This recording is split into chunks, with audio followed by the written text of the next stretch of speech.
Hello, and if Alice and I can figure out how to quit messing with each other on adding me to the actual screen here, we'll get this football show underway. Welcome to TNA Top 10, our first live episode. We are doing the 2024 Big 12 season preview. What do you think, Andrew? This That was going a to be a fast good one? 5 minutes, and that is definitely what he said. It was. It was more like three, but we don't like the anticipation. We don't like people waiting around on That's what us. she said. Judge is up right now. Two on, Oh, one well, out. is that baseball Top commentary on the seven. football show? Well, What do look, we what 36 what days, my why do I man. care? Why do I 36 care days. about the Big 12 in 2024? Um, well, that's Two a good things. question. Go Two ahead. things in my opinion. Okay. Their names are Deion Sanders and Mike Gundy. Our favorites. Those are the two things that I think matter in the Big 12. I think there's going to be a lot of just above mediocre football as far as Power 5 standards go or Power 4, but I think it's going to be a wild year in the Big 12 because there's a lot of B level teams. Yeah, you've got some serious characters in the Big 12 from the coaching standpoint, but you've got teams that are coming back, obviously in Colorado, and we'll get there. They're returning to the Big 12 after being in the Pac 12. And then you have Utah and Arizona joining, um, along with Arizona State, which would be out of the Pac 12, which is all but defunct. Um, I just don't know, um, from the standpoint of the Big 12 that, and I don't want to get too far down the line into any predictions, but I don't, we talked about the SEC cannibalizing themselves Hmm. because they're so good. The Big 12 is going to cannibalize themselves because they're so bad. This is not a strong conference. This is not going to be a good conference. You're going to have one team emerge, in my opinion, and they're going to make the playoff, and it's because they have to. If they could give the spot to someone else, they would. That may be true. I think they're probably going to be the weakest of the four Power 4 conferences. Yeah, I would certainly think so. And this one, I'll be honest with you. I know we're not at the top 10 and I'm not again trying to jump the shark. We certainly this was the hardest one for me to rank once I got past the top two Yeah. or three teams. Like Yes. put it where it was like the and I ranked all whatever there are, 16, 18 teams, whatever it is. 16. Yeah. But I think it's this going to was be interesting, though. I mean, I see a lot of teams here that I'm going to be interested in watching. I yeah, mean, Oklahoma State, Colorado, no matter what we think about them, it's interesting to watch Colorado. UCF, because, I'll run that down a little bit more later, but we got Gus at UCF. Utah, what's Utah going to do? West Virginia's a team that sneaks up on you. yeah, Kyle There's several Whittingham at teams. Utah is, probably in the driver's seat to be perfectly honest. Yeah. Um And I say that because let's face it, Utah has been in the Pac-12. They've played in the big games. They've won bowl games against teams they maybe shouldn't have. If their quarterback had been healthy at all last year, they probably would have had a far better opportunity to play in the Big 12 or Pac-12 Exactly. tournament, championship game. Um, but yeah, this particular what makes this interesting is that if you like offense, with the exception of Utah, there isn't a football team in the Pac-12 that plays offense or Big 12. I keep saying Big 12. In the Big 12, there is not a team that plays defense with the exception of Utah. Um, and like you've said, West Virginia can be fun to watch. They were really good to watch, fun to watch when Rich Rod was there, Holgerson was there. Ohio State, Oklahoma State. Let's face it, the Hmm. man. And we've just lost the computer again. I've just I lost it still again. see you. You're just dark. I don't know. Okay, I don't the screen is going bad, so I may have to do a reset here, Terry. All Okay. of a sudden the screen went dark again. Yep, it's telling me it check my input. So Yeah, I think it's a monitor issue, yeah, I'm definitely having a luckily. monitor issue, and So I maybe apologize you'll to just go by everybody. audio and I'll just try to describe stuff to you.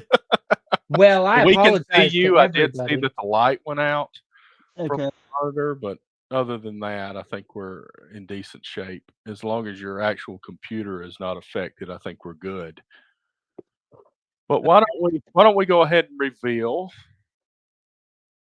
the bottom 6 before we get to the top 10, and I'll run these down. I know you can't see it, but we've got Arizona State, Baylor, Cincinnati, Colorado, Houston, and TCU, and the fact that TCU was ranked in the bottom 6 by our voters, and it hasn't been that long that they were at a very high level. That is a complete drop for that team.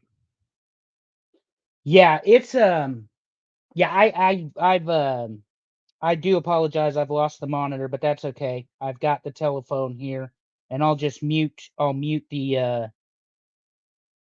the Twitter. But yeah, TCU got blown out by Georgia 2 years ago in the national championship game, and people Yeah. thought, oh well, Georgia, Georgia should win or whatever and all that stuff. But the they it was one of the most lopsided national championship games, and then they finished 5-7 last year. I think Sonny Dykes is probably on the hot seat, and we may get to that a little bit Mhm. later. But I mean, you go from national championship level football to whatever the hell they played last year, and it's not good. If I had to look at this list of 6 teams, I'm gonna go ahead and say it. I'm gonna start early. I don't think Colorado belongs in this. I think Colorado is definitely gonna be a top 10 team in the Big 12. I think, we know that they only won 4 games last year. They were overhyped, but we talked about the fact that Deion's making progress, and I think that progress is gonna push them out of this bottom 6. Yeah, I would agree with you. I think that you are going to see Colorado um improve. They were 4-8 last year. Mhm. The one thing that I think offends people is, they said they're everybody's national champion and all that stuff. And let's face it, they're not. They are not everybody's national champion. Maybe The on oth- a video game, but this is real life. yeah, and that's the thing. And when you've got Sanders talking about how they're everybody's national champion, the one thing I will say about Colorado, because you're not going to get a weekend where I don't mention Nebraska. Game 2 on the schedule, they're playing under the bright lights in Lincoln, and they're going to find out why Nebraska's fans on the gate, it says, through these gates walk the greatest fans in college football. 90,000 people will be in Memorial Stadium to greet Coach Prime. One of the reasons, though, that I don't put Colorado higher in the top 10 list, and I believe I ranked them in the top 10, but Mhm. I don't remember. One of the reasons I don't put them any higher than what they're sitting at is the with the top 10 is that Colorado, um, what was I going to say? Colorado has lost so much by doing like this pro football style in and out, in and out, in and out with their transfer portal and the NIL. They've got a revolving door right now in Boulder, and it's not a good situation. Yeah, that's the thing. That's the only thing that makes me leery of really making a statement there. I think he's gonna push forward, and I think they're gonna be improved, but they have a lot of arrogance coming from Boulder, and, it's rubbed people the wrong way, even some of his players. So, is he gonna be able to keep guys enough to really build something? And, that's That's a real question, I think. But he's got Shadur Sanders, and we can't discount how good of a quarterback he is. And he's No, got Travis Hunter. Shador Sanders is fantastic. I think Coach Prime knows that he. I mean, the one thing we can say about Deion Sanders, whether you like him or you hate him, doesn't really matter. He gets his guys to play for him. And that was always something you and I talked about last week or last year. They bought in, they believed that, they could play with anybody. And then they went to Oregon and in Eugene got the biggest rude awakening that you can imagine in college football. And that was that the Ducks did what the Ducks do. They played great defense. They had Bo Nix throwing the ball all over the place. They ran the ball and they rendered Colorado ineffective. I think Colorado scored 6 points in that game. Um, and the wheels kind of fell off the bus. Then they had some injuries and that sort of thing. One thing we do know, Terry, talking about Colorado, and we knew we were going to talk about Coach Prime tonight. He better have Absolutely. found some offensive linemen to protect his son and to protect the other skill players on that Absolutely. football team. That's been the big hole. I Yeah. mean, are they going to be able to recruit and keep offensive linemen? Because, we know Barry Sanders didn't have a great offensive line in front of him, and he danced around and got around people. But you don't want to have to set yourself up to have legendary people in the backfield to make up for a horrible offensive line. No, absolutely not. And as you and I both know as well, when you start talking about the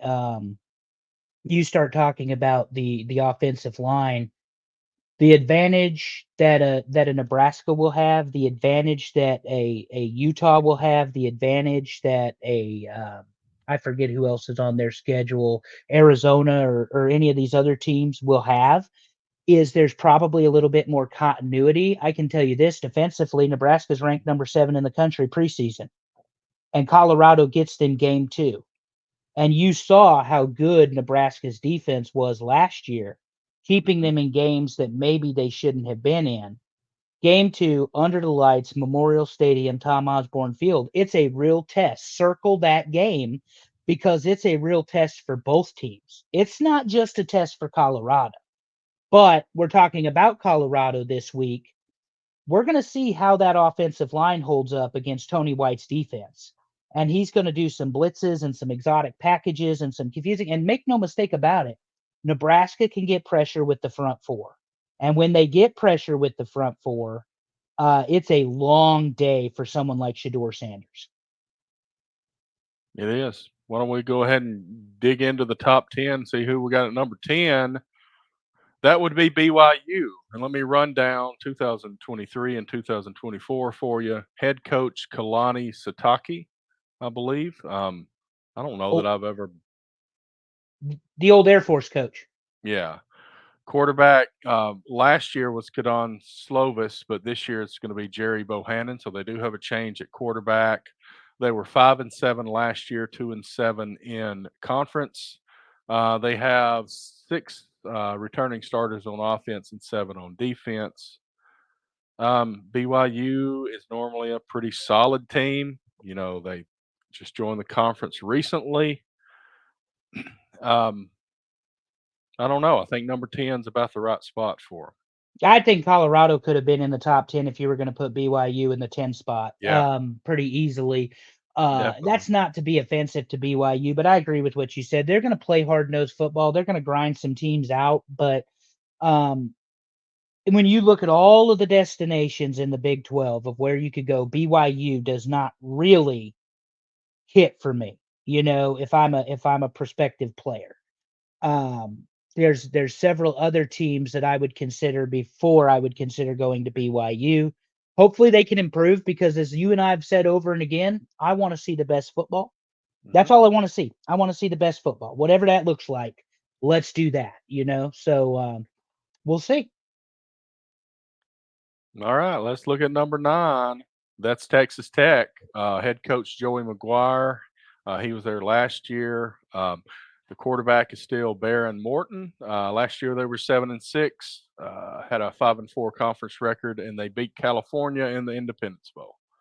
So, this is another one where we've got this big wad of teams in the Big 12 that are similar, and Texas Tech is one of them. Yeah, Patrick Mahomes' alma mater, known for the air raid offense. Obviously that started with Leach and it just continued with the subsequent coaches. They don't play defense at Texas Tech, um, but they will turn it into a basketball game on you. So this is a very high octane, fun team to watch a lot of times. Um, if you're into that sort of football, if you don't want to watch SEC grind it out football, then this is kind of your jam. So from that particular standpoint, what I would say is that Texas Tech is as well equipped as anybody. But again, like you've said, there's 5 good teams in the Big 12, and there's everybody else. And I mean, that's not meant to be dismissive or too critical or anything. It just happens to be the reality of the matter. Absolutely. Let's run it down to number 8, UCF. We got Gus Malzahn at the helm, and I know a little bit about that guy, and I'm pretty interested in 2024. If Gus is going to have a good season, this might be it. Last year they had John Reese Plumley at quarterback, and they went 6-7, 3-6 in conference, and they lost to Georgia Tech in the Gasparilla Bowl. But this year, from Arkansas, they got a transfer from KJ Jefferson, who is a big guy at quarterback. And I don't know. We'll see if Gus can do anything with this guy. Well, the one thing that we know from our time watching Gus Malzahn is that he is a quarterback whisperer. Mhm. The man knows what he's doing when it comes to the quarterback position. We saw what he did with Nick Marshall, of course, Cam the Man, when he was the Yep. offensive coordinator there at Auburn. Um, he loves the running game and he loves to run his quarterbacks. So if this transfer does anything for them, it certainly is quite possible that it's going to that this transfer is going to give him a weapon that he was completely lacking last year because he loves that triple option read look, and he loves to be able to confuse defenses with what they're seeing with his alignments and his shifts. And you can't necessarily do that if your quarterback can't get the job done. Yeah, and my deal is, UCF, they didn't do great in the conference last year. This is roughly what you expected from Gus a little bit toward the end of the Auburn run. He would have a record that was good enough to go to a bowl game and lose the bowl game. That's what he did. But my deal is the Big 12 is not the SEC. Right. And if you get Gus with some creativity with KJ Jefferson, who's a big dude, he might be able to do something this year. I'm anxious to see it. Yeah, I mean, and like you said, KJ Jefferson, he's got the experience playing at Arkansas. He's played Mhm. against a bigger defensive lineman with some speed. Um, this is not that sort of football that you're going to see. Number 7, Iowa State. Head coach Matt Campbell, one of the hot younger coaches a few years ago. He took a job at Iowa State, and Iowa State is kind of a dead end kind of thing. But he ended up going 7-6 last year. He lost the Alamo Bowl to a team that's currently in the same conference as him in Arizona. They were 6-3 last year in the Big 12. They've got Rocco Becht coming back at quarterback, and they've got 8 returning starters on offense and 9 returning starters on defense. Iowa State might be set up for a pretty decent season in the Big 12. Yeah, they've had their moments in the past where they've done some really good things defensively, offensively, but they've never quite put it all together. As you know, your head football coach that won a national championship at Auburn came out of Iowa State. Mhm. But what was he, Terry? 5 and He was 5-19 at it Iowa was not State. good. Yeah, it was not good. Um, so that's the one thing that we always keep in mind when we talk about those sort of things. But he did win a national championship, and he had a big quarterback that helped him do it in Cam Newton. Um, but Iowa State, like you said, younger coach, relatable to the players. Um, I think Matt Campbell probably has an opportunity to win 9 games this year, maybe 10. But everything has to come together because, as you've indicated, the experience is going to matter. But there's a couple teams at the top of this league that have been there and they know what to do, and we'll get there. All right, let's look at number 6. A lot of teams are roughly the same level. It was like you said, it was tough to once you got past those first few, it Yep. was pretty tough to put them in order. Number 6, West Virginia, which is a sneaky team, and they were sneaking up on us all year last year. Head coach Neil Brown, who I think his history is Kentucky and Troy for a great deal of it. He was kinda in that Mike Leach tree. Um, Garrett Green is the quarterback, just like he was last year. They went 9-4 last year in the Big 12 and 6-3 inside the conference, and they beat North Carolina in the Duke's Mayo Bowl. West Virginia, I think it's a team that doesn't get a lot of credit, but they might sneak up on some teams this year. Yeah, I think West Virginia is one of those teams that just lives to play the spoiler, and they've got really good special teams sometimes. They've always got something up their sleeve. I haven't really followed West Virginia as critically as I used to, just because they used to be so much fun. I mean, Yeah. Morgantown is on my list of games to go sit in because I've not been to Morgantown. But that's all they've got in West Virginia, and that environment is something. So I'm jumping in here really quick to tell y'all that I have been to Morgantown and I have been to a West Virginia football game. My ex husband went there. It is an experience. That's all I'm going to say. I had never been there before, and I'm like, oh, West Virginia, yeah, whatever. No, football is a religion. It is real. It was insane and a lot of fun. That's Awesome. it. Okay, bye. Great feedback and a little bit of feedback. Speaking of feedback. I got a blank monitor I'm staring at and watching us on YouTube live with the rest of our folks. So who the hell? I don't even know. All right, Um, let's hit the top 5, why don't we? Because this is where it starts getting pretty interesting. Number 5, Kansas. And Kansas might be set up for a pretty good season also. Head coach Lance Leopold, just like last year, because they went 9-4 overall and 5-4 in conference. They won over Wisconsin in the ReliaQuest Bowl. And Jalen Daniels is back as the starting quarterback. And this is a guy, this is not Jaden Daniels, obviously. This is Jalen Daniels, but he's overshadowed a bit at quarterback in the Big 12, but he shows up and he plays. yeah, and one thing I think though that may affect them is they did lose the offensive coordinator this year to a coaching job, if I'm not mistaken. Pretty sure I have that right.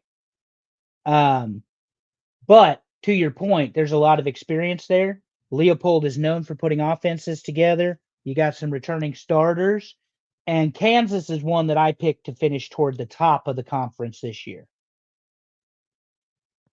Yeah, Kansas State both last year were roughly the same. They were those teams right below, last year we had Texas and Oklahoma obviously at the top.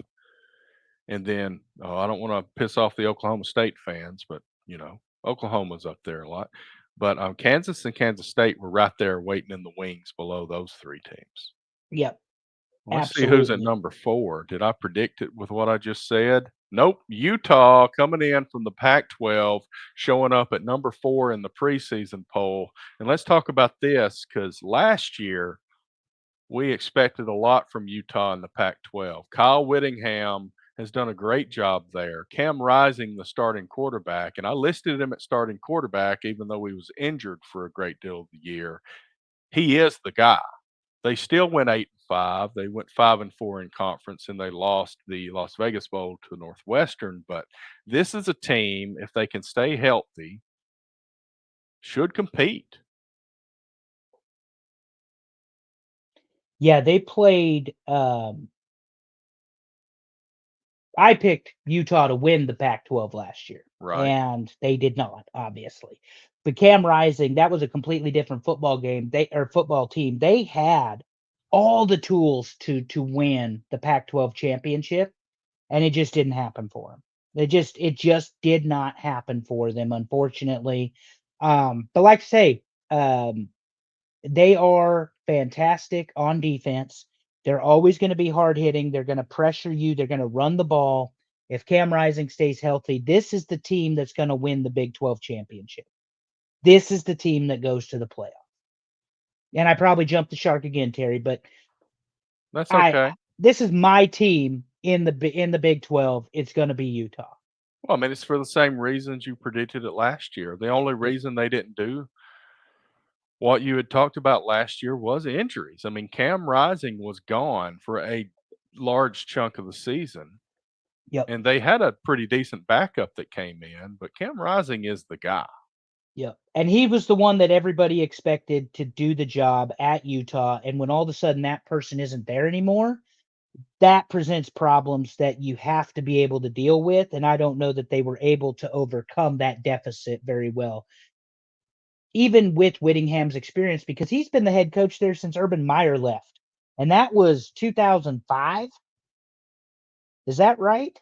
I want to say that's right. He's one of the Yeah, it's oldest been a tenured coaches long in the time. league. He's been there forever.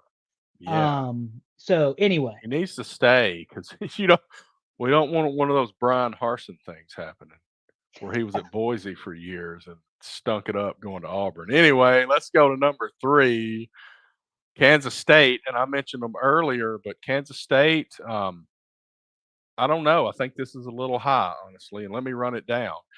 Head coach Chris Kleeman. Quarterback last year was Will Howard, but he's transferred out and gone to Ohio State. Is that correct? He's at Ohio State. I believe that's Nine and correct. four, 6-3 in conference, and they won that famous Pop Tarts Bowl where they ended up eating the mascot or whatever last year. But this year they've got, I think, a freshman at quarterback, Avery Johnson. They're returning 4 offensive starters and 7 on defense. I think number 3's I think it's a little high in my opinion. I just don't Little, expect it. little optimistic, yeah, little optimistic. Now, Kansas State has they've had great seasons.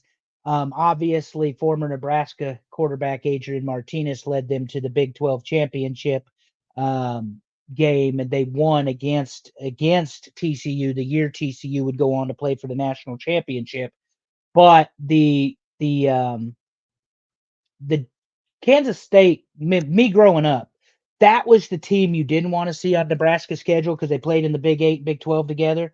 Because Bill Snyder was the head coach of the Kansas State Wildcats. Mhm. And so when you faced Bill Snyder, he was always going to try to do something different. They always had good defenses. They were going to run the ball, but people didn't go to, and Manhattan was a really hard place to win. And we're going to say something about another team here in a second that's a really hard place to win. But I don't think they've got the juice this year at Kansas State. I don't, I, and they don't have Bill Snyder, who retired 7 times or whatever. Well, he had to come back. They were either horrible or good based on whether he was there or not. And the fact that they even did as well as they did last year without him, Yeah, I mean, that's pretty impressive at Kansas State. yeah, because I mean Schneider obviously was there forever, and they would have let him coach as long as he wanted to coach. So Right. one of the old guard, he doesn't get the attention of the Bowdens and the Osborns and the Switzers and all that, but certainly was of that mindset and that old school mentality in college football. That's right. And let's go to number 2, and that is Arizona coming in from the Pac-12. And this is another little bit of a transition. Jed Fish was there last year at head coach, but he has transferred out and gone to greener pastures. Quarterback is back, Noah Fafita. They were 10-3 overall in the Pac-12 last year, 7-2 in conference, and they beat Oklahoma, another one of these Pac-12 teams that beat Big 12 teams last year in bowls before going to the conference. They beat Oklahoma in the Alamo Bowl. But we've got a new head coach in Arizona. Yeah, and that's going to be your problem. Is Jed Fish had his team and he went to Washington, and we'll talk about them when we get to the Big Couple of Ten. weeks. Yeah, it'll be a couple weeks from now. But Arizona was a good football team. They got beat early by Mississippi State, right? Do I have that right, Did Terry? Mississippi State win that game? Okay, They yeah. Yeah, they I beat think they did, didn't Arizona. they? Yeah. They beat Arizona, and then Arizona went on to they were a really good team. Defensively, they were very tough. Um, I don't know why Arizona was just missing a couple of things here and there, but the problem is every time a coach took a new job, everybody got to transfer in, they got to transfer out, and I think there's going to be a little instability there at Arizona for a season or two. I think they'll probably finish in the top 5 of the Big 12, but that's not anything significant because the Big 12 sucks. It's not a great conference. There's going to be a lot of points scored. There's going to be a lot of fun football. There's going to be a lot of gimmick plays and all that sort of thing. Um, but you know, Arizona, Kansas State, Utah, and our next guy up are going to be the 5 teams to watch inside the Big 12, I think. Speaking of next guy up, he's a man. He's getting close to 60. Head coach Mike Gundy. He's been there forever. This guy's going to be there forever. Alan Bowman, the quarterback's coming back. They lost the conference championship game last year to Texas in a blowout, but it was Texas. 10-4 overall, 7-2 in conference. They beat Texas A&M in the Texas Bowl. Look at the returning starters on this. Offensively, 10 starters returning. Defensively, 10 starters returning. That is unbelievable numbers. They are set up for a big season. Well, and we're going to get to it because I know you can't help yourself, but Ollie Gordon is one of those offensive stars. As long as he's not getting DUIs. Yeah, that's did you expect a guy with such a glorious mullet to have any other opinion about having him a cold beer Or 4 or before he 5 and then got in get his vehicle car? and driving. Yeah. Yes. Yes. Not Mike's best look, to be quite frank. It's not. I mean, and the thing is, and somebody pointed this out, and I don't know what I was listening to, but Mike Gundy, he kind of doesn't care what you Mm-mm, think about it. mm-mm. And his opinion is that for those that don't know, Ollie Gordon, who was a phenomenal running back that's coming Heisman back, watch. yeah, Heisman for watch, Terry. And Oklahoma State, he was on the list to be, yeah, a favorite for it this year. Go but ahead. he got a DUI a few weeks ago, and when asked about it, Mike Gundy basically said, "Well, the only punishment that I think that I may give him is to make him carry the ball 50 times in the first game." Yeah. That's here comes the running of the Bulldogs as we have technical difficulties, but that's typical Mike Gundy, I mean, when he went at that whole "I'm a man" interview was going after the media because they were going after his kids. I'm a Oh yeah. man. I'm 40. He definitely supports his players. There's no Oh, doubt about that. and the thing is, like you've said, and I know there are people that say this all the time about politicians or celebrities or whatever. Short of killing somebody on national television, Mike Gundy can do just about whatever the hell he wants in Stillwater, and they'll bring him back. Um, Absolutely. and that's what I was going to say when we talk about Stillwater. That is a hard place to win. Oklahoma had a far better football team than Oklahoma State, and Oklahoma got taken down in Stillwater in the last bedlam of that particular, conference. So, Well, I mean, a guy that's going to support you that much, you want to play for him. well, here's the other thing, and I don't mean to cut you off because again, I don't have a Oh, that's fine. screen. Um, 10 offensive and 10 defensive starters returning. What does that tell you about the coach? Because this is the NIL era. Oh This is the yeah. transfer portal era. What does that tell you that those players think about Mike Gundy? for all of his faults, defending drunk driving. We're not here to support and defend drunk driving, guys. We may have all done it. I know I have. It was stupid. It was not right. It's not a good thing to do. On the other hand, there is something to be said because we talked about Deion Sanders. There is something to be said when you cultivate this amount of loyalty from your players. Absolutely. And people want to play for you, and it's going to keep rolling.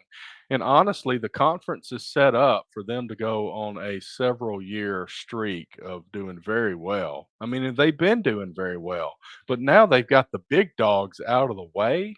Yep. Sure, we added some guys from the Pac 12, but Utah ain't Texas. Or Oklahoma. Think of all Exactly. the Big 12 championships that those two teams had. Right. And more so Oklahoma than Texas, to be quite frank. Exactly.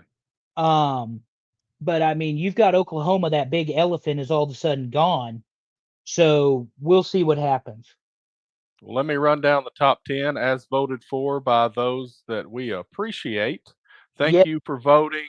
I think we got some work to do to make sure we get it out pretty well. We're learning as we go, but we appreciate it. Like I said, number 10, BYU, number 9, Texas Tech, number 8, UCF, number 7, Iowa State, number 6, West Virginia, number 5, Kansas, number 4, Utah, number 3, Kansas State, number 2, Arizona, and the top spot goes to the Oklahoma State Cowboys and Mike Gundy.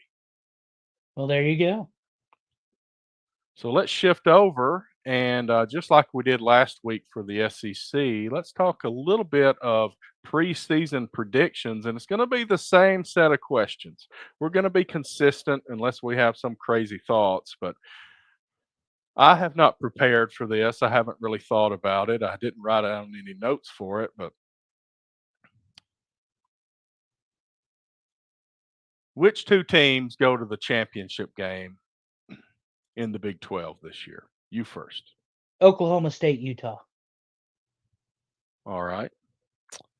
Utah Not plays defense, and Oklahoma State has the advantage with 20 returning starters. And by the way, they've been in the Big 12.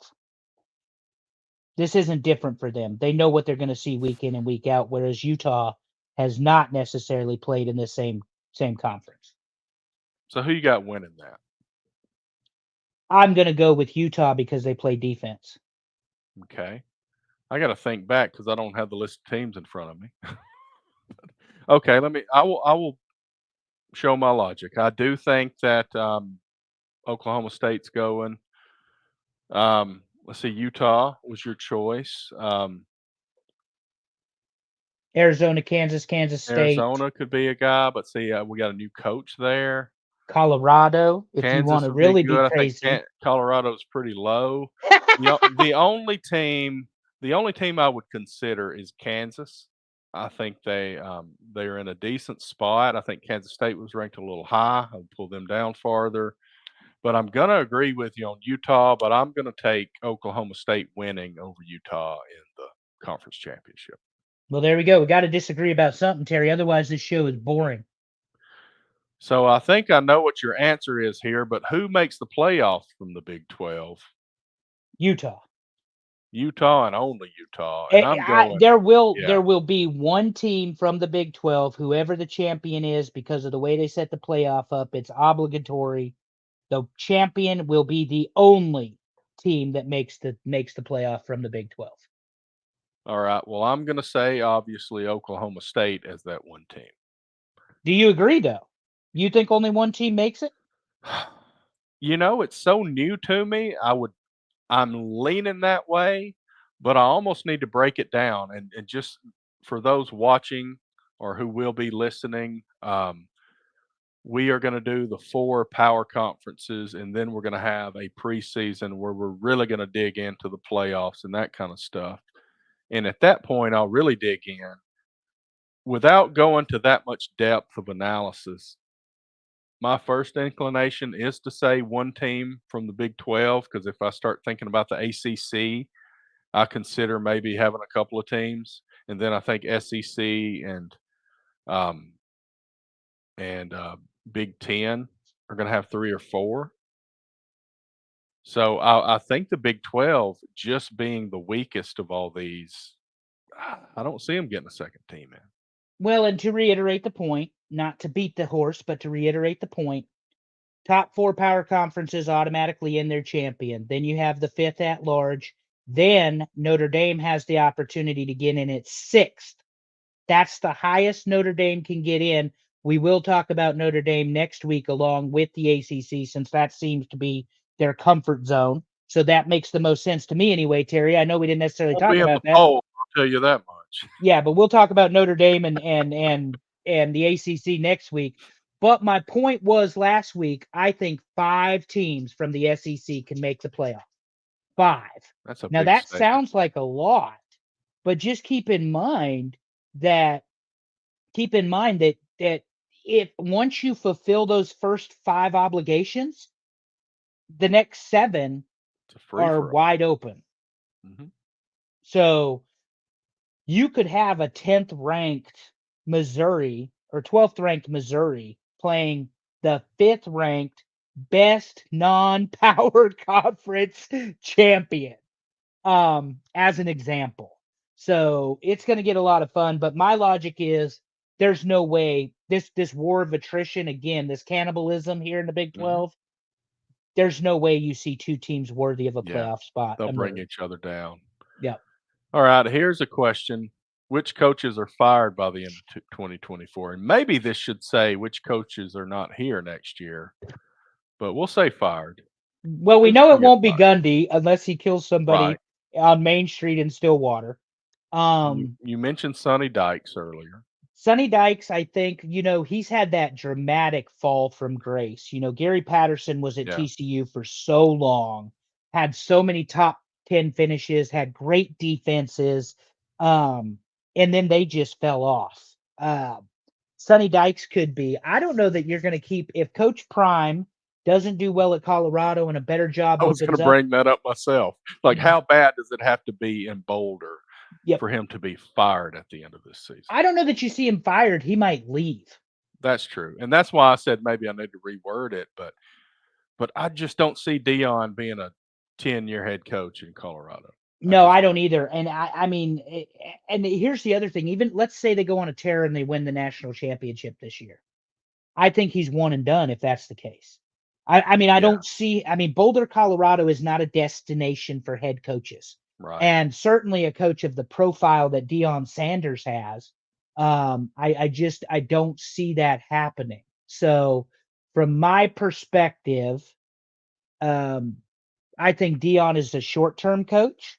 You might get a full 3 years out of him, maybe 5, but we both know how attached to Hunter he is. Both Shiloh and Shador are playing. Mhm. And once those guys are gone, what's his incentive to stay in Boulder, Colorado? I don't know. It's a bunch of extras at that point, and I don't think he's warming up to those guys enough to stay. And I think it's 6-6 to 8-4 is the potential Colorado has. Right. And I think So, it could be a little higher just because the conference is weaker this year. yeah. Well, with the absence of Texas and Oklahoma, that takes Yeah. 2 losses off the schedule automatic, you Right. know? And it's not as hard as the Pac-12 was last year. No. So, okay, who's overrated? I said Kansas State because I just don't see them being as good this year as they were last year. Yeah, I think despite from our poll, despite having 20 returning starters, I think Oklahoma State might be just a little overrated All right. because they've had weaponry before Yeah. and they have failed to use it. And you remember Gundy had a slow start last year too. It was all they could do to keep winning those football games. So hopefully they find a little continuity this year. Um, Overrated, I'd agree. Kansas State, probably. Arizona to me is overrated. And the reason for that is the We new got a new head coach. coach. Yeah. You got a new head coach, and that makes all We're the making a difference in the lot of world. assumptions on some of these teams that have new head coaches. Yeah. You don't know if they're going to pick up where they left off. Yeah. And I don't believe you didn't ask the question, but I don't believe Colorado is everybody's national championship game. Well, okay, we might talk about that here. Who's underrated? I think Uh, Colorado is underrated. in our poll, they're definitely underrated, but Maybe Kansas. I think they're dangerous. I think Colorado and Utah in our poll is underrated. Make no mistake about it. Cam Yeah. Rising and that defense, with the experience they've got in the Pac-12, the way they played USC, Oregon, Washington. You remember last year, Terry? It was murderer's row for them. They didn't have an easy schedule there at Utah. And the consistency in which they play with. I really expect to see Utah do well. I think they're a little underrated, but I will agree with you. Colorado is underrated. It's not because they drew Nebraska second game out. It's not because of the rivalry Nebraska and Colorado had throughout the 90s, where Nebraska best Cordell Stewart and all that stuff. The bottom One of line my is, favorite teams to ever play on a video game. I'll just throw that out there. is the Cordell Stewart Colorado? Oh yeah, it's great. But the bottom line of it all is they have a coach that they believe in, Hmm. regardless of how flamboyant and arrogant and over the top the Sanders family is as a whole. You cannot deny that everybody in Boulder believes in Coach Prime. Yeah, there's a So, reason. There's a reason they're getting looks from some pretty big recruits, and it's mhm, not because they've won some football games yet. It's because they want to play for Deion Sanders, yeah, and it's just part of the package. yeah, absolutely. Can he pull a team together and win some football games? Yet to be seen. Not at this level. We don't know. Right. And he had some really good teams at Jacksonville State, I believe it was. Yeah, But this is, like you said, a completely different level of football. right. But the belief in him, um, but he also approaches it like a business. He's not looking to build a program. He's looking to build a team. He's looking for that one punch knockout. Yep. And And that may be what you have to do in 2024, honestly. Continue eh, to build a team. yeah, because he's not looking to build a program. We talked Not at about him all. last week. Georgia is a program. Yes. Alabama, a program. Um, they aren't. Texas, a program. Old Miss becoming everything against it in Oxford, a program. I I don't see that in Boulder. I see them trying to put super teams together and winning football games that way. I agree. But I think reality in 2024 is that some programs are not going to be able to build that way anymore.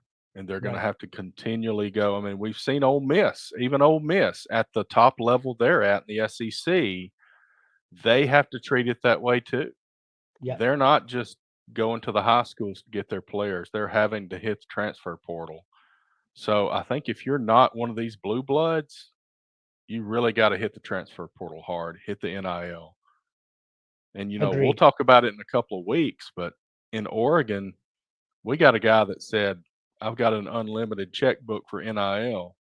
Go get some folks. Yep. That's what it is in 2024. But we're going to do something fun this year. Last year, you and I would pick some teams. We would manage our head to head throughout the season. But this year, we're going to bring the viewers and the listeners in, the voters. ESPN does a college football pick 'em, and we're going to create one for the TNA Top 10. We're going to put the link out there continually, and we're going to get that out fairly soon.